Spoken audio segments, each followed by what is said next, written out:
Chers frères et sœurs, bonjour. Et merci encore de nous recevoir chez vous au travers de vos écrans, vos téléviseurs, vos smartphones, vos ordinateurs. Et merci encore d'être nombreux à regarder nos vidéos sur Facebook et sur YouTube. Aussi, merci d'être nombreux à commenter et à les partager. C'est aussi une façon pour vous de contribuer à cette œuvre combien grandiose, à cette œuvre qui est centrée sur la propagande de la personne de Jésus. C'est Jésus-là que nous avons reçu chez nous et qui est demeure encore jusqu'à aujourd'hui. Dieu vous bénisse. Et je crois bien, dans quelques minutes, nous allons passer de très bons moments ensemble autour de Jésus. C'est autour de ce Jésus que nous avons débuté l'enseignement la fois dernière, dont déjà la vidéo récente, précédente, fait à la une. Il y a beaucoup de réactions, Dieu vous bénisse pour cela. Il y a beaucoup de bien-aimés qui ont partagé cette vidéo. Il y a beaucoup qui ont commenté. Il y a encore beaucoup qui continuent à le faire. Toi qui hésites, il est grand temps aussi de participer à cette œuvre, à cette initiative des hommes et des femmes amoureux de Jésus, amoureux du Seigneur. Dieu vous bénisse. Alors l'enseignement que nous avons débuté la fois dernière est aussi intitulé « Comment marcher avec Dieu ». Vous voyez, nous avons reçu Jésus chez nous et c'est Jésus-là. Comment effectuer une marche avec, comment partir avec Jésus du point zéro et jusqu'à un point où nous allons arriver à lui, avec lui en 100 pas, 1000 pas, ainsi de suite, jusqu'au-delà du temps, donc dans l'éternité.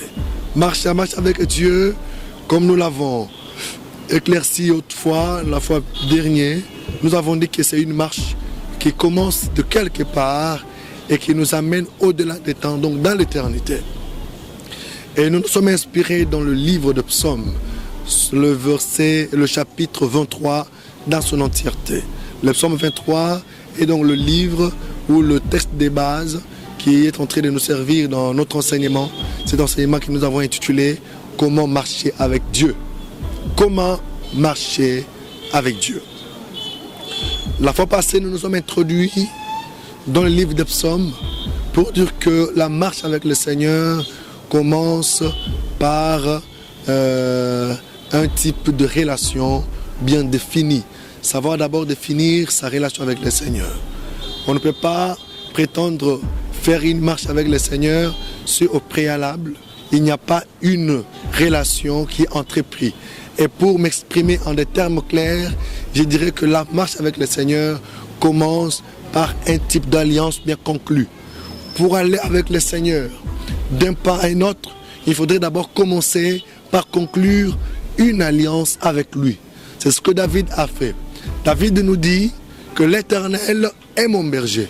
Ou en d'autres termes, dans sa marche avec Dieu, David nous présente au premier point, le premier pas qu'il a marqué avec le Seigneur, savoir définir quel type de relation il entretenait avec le Seigneur. Et comme nous l'avons vu la fois passée, David qui parle de l'Éternel son berger, il montre que sa relation avec le Seigneur était une relation vraisemblable entre celui qui engagerait un berger et une brebis. Et les clauses de son alliance avec le Seigneur, les clauses de sa relation avec le Seigneur étaient que David avait opté de se comporter auprès de Dieu comme se comporterait une brebis auprès du Seigneur, de son maître. Vous voyez, et aussi Dieu avait un comportement identique à celui d'un berger envers sa brebis. Et David avait déjà, comme David ayant su quel type de relation il entretenait avec le Seigneur, il ne pouvait se comporter comme brebis auprès de Dieu. Nous l'avons vu dans son parcours et même dans ce psaume 23, nous avons vu comment David s'engage à vivre comme une brebis. Comment David s'engage. Il se rassure même du bâton que Dieu peut utiliser en berger. Il se rassure même de la houlette. Il se rassure de bien de choses. Et voire même, il est garanti d'une confiance certaine. Il sait que lorsqu'il traverse la vallée de l'ombre de la mort, il ne craindra aucun mal, puisque son berger sera toujours près de lui. Et Dieu, de son côté, il rend ensuite le témoignage de David. Il dit, David, c'est l'homme selon mon cœur. Vous allez voir qu'entre les deux, et David et Dieu, les deux sont conscients du type de relation qui les engageait ou du type d'alliance dans lequel ils étaient engagés. Et c'est très important pour tout enfant de Dieu Tu veux aller loin avec le Seigneur. Tu veux marquer un premier pas avec le Seigneur. Commence d'abord par conclure ton alliance avec. Commence d'abord par te lier avec. Même Jésus, lorsqu'il est venu dans ce monde, il a tout fait. Il voulait premièrement que le monde sache alors quel type de relation qu'il lui engageait avec le Seigneur ou quel type d'alliance dans laquelle il était engagé avec Dieu. Une alliance qu'on trouverait sur un père et son fils. Jésus étant le fils de Dieu, il voulait que le monde sache que Dieu était son père et lui est aussi enfant de Dieu. Et avant de s'en aller, il nous a aussi initiés par sa mort et sa résurrection à un type de relation que nous sommes aussi appelés à entretenir avec le Seigneur. Une relation entre père et ses enfants. C'est pourquoi la parole de Dieu dit à tous ceux qui l'ont reçu, à toutes les personnes qui ont reçu Jésus dans leur vie et qui l'ont immergé, c'est Jésus-là leur a donné le pouvoir de devenir enfants de Dieu. Donc, par le fait seulement de recevoir Jésus dans nos vies, de recevoir Jésus dans nos maisons, de recevoir Jésus dans nos sociétés, cela nous donne la possibilité de créer un lien avec le Seigneur. Cela nous donne la possibilité de nous engager dans une relation avec le Seigneur, une relation entre père et ses enfants. Et ça, c'est le résumé de ce que nous avons vu la fois dernière. Et c'est important. Et aujourd'hui, nous passons rapidement pour voir le deuxième point. Voyez, David a déjà marqué le premier pas, qui était de conclure son alliance avec le Seigneur. Et là, il va encore marquer le deuxième pas. Voyez, parce que la marche avec le Seigneur commence par un pas, 2 pas, 3 pas, après ce serait 1000, après ce serait autant de pas, autant de distances que tu voudras, mais qui commence ne serait-ce que par le pas. Voyez-vous, David dit l'Éternel est mon berger, mais ne se limite pas là. Il va encore libérer une parole. Il va encore libérer une parole, cette parole qui est aussi un fondement, qui va toucher un fondement, qui va même constituer la base de notre marche avec le Seigneur. David dit, l'Éternel est mon berger, et moi, je ne manquerai de rien. Alléluia. Waouh. C'est profond cette parole. La parole que David est en train de libérer. La parole que David exprime en disant que l'Éternel est mon berger, je ne manquerai de rien.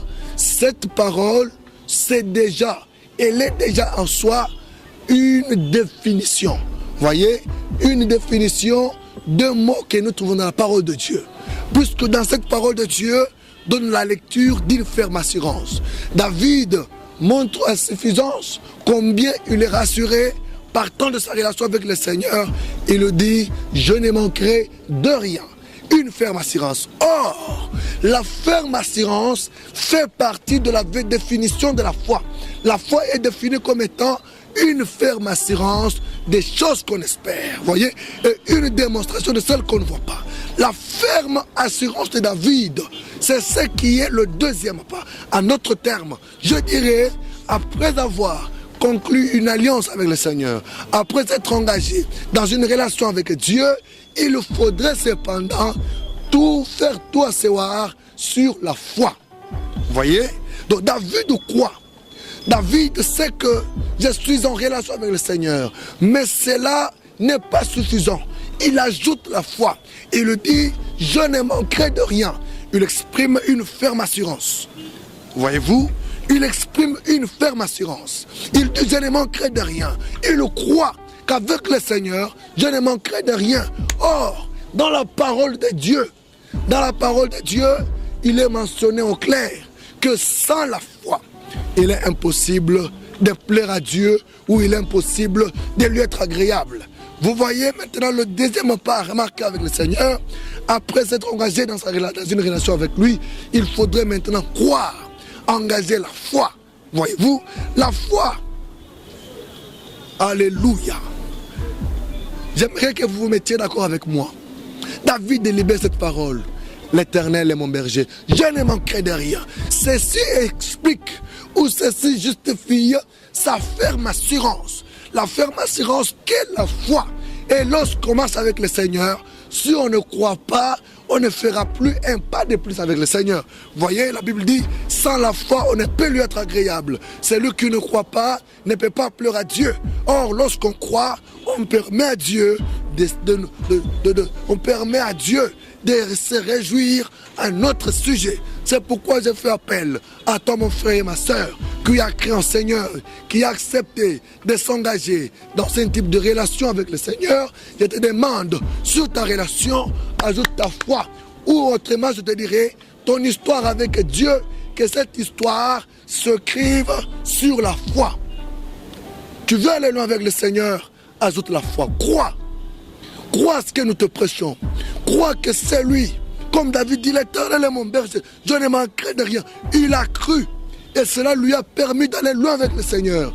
Cela a permis à ce que Dieu puisse suivre David derrière la bergerie pour lui ramener, pour l'amener au trône, pour faire de lui un roi, pour faire de lui un dirigeant d'homme. Toi aussi, qui a accepté, qui a pris la ferme décision de t'engager avec le Seigneur dans un type de relation bien définie, je te dis, si tu crois, si tu ajoutes la foi, tu permettras aussi à Dieu de s'associer à toi, tu permettras aussi à Dieu de se joindre à toi pour te conduire, pour t'amener là où tes propres efforts ne peuvent plus t'amener.